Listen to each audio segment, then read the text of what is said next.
Spoilers are coming. So these are my thoughts on The Mandalorian Episode 6, Chapter 6, and it's probably the last one I'll do from Mexico. I'm currently in Coyoacan, which is in the south of Mexico City, and it's kind of like its own thing within the city. It's completely different to the rest of it. It's like a village, really, a really beautiful and tranquil part of town compared to the chaos that occurs everywhere else. So I love the previously on The Mandalorian montage for this one, which is kind of like an irrelevant comment in terms of episode 6 itself, but it's left my mouth now and future me will probably be too lazy to cut it out. So we didn't meet Boba Fett, we didn't meet Gus Fring, but we did meet this guy who you might recognize from a load of things like Sons of Anarchy, Batman Begins, could have been Hagrid. He's a crook, a mercenary that Mando used to run with, and from him we do get a little bit of an insight into the Mandalorian's past, which sounds like it was pretty wild, perhaps even vicious. That was a long time ago. He's putting together a crew, not a friendly crew at that. Bill Burr's part of it, so we get Patrick Cuby before we get Gus Fring. And from Bill Burr, Canto Bight from The Last Jedi gets a cameo reference, which I'm sure didn't thrill everybody. And also, Gungans as well. And yeah, in a slightly mocking way. I mean, come on people, it's 2019, let's move on. And then the droid. Now the droid was bugging me throughout this episode. I knew that voice. And it was at the end, when I saw the credits, Richard Ayoade. And it was so Richard Ayoade.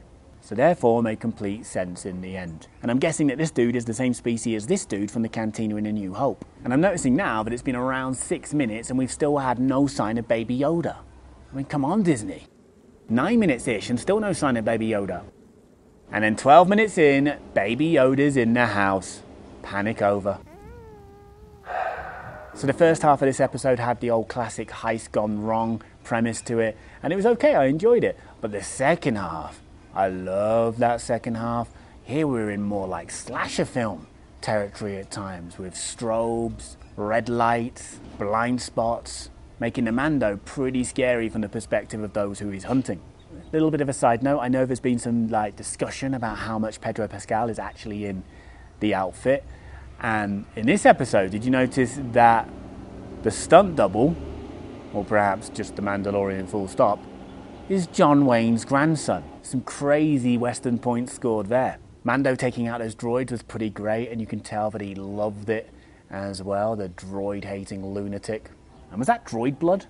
So overall, another side story that didn't really progress the overall story, whatever that is, but then maybe there isn't an arc at all. Either way, I really enjoyed this one, and it is intriguing where this thing is going to take us. I imagine there's going to be a big cliffhanger at the end of this season. I mean, essentially so far, he's just made a load of enemies across the galaxy. So is that going to come back to haunt him by the end of it? Some big mass bounty hunter battle?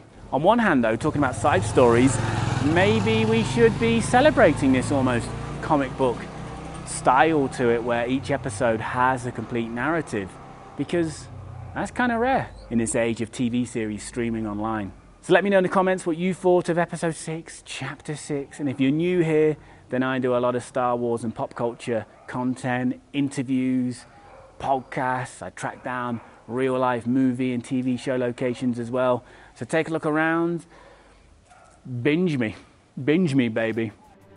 Make sure you subscribe to the channel. Jamie Stangram told me to do this because he's a ridiculous human being, which I've discovered in a matter of a few minutes.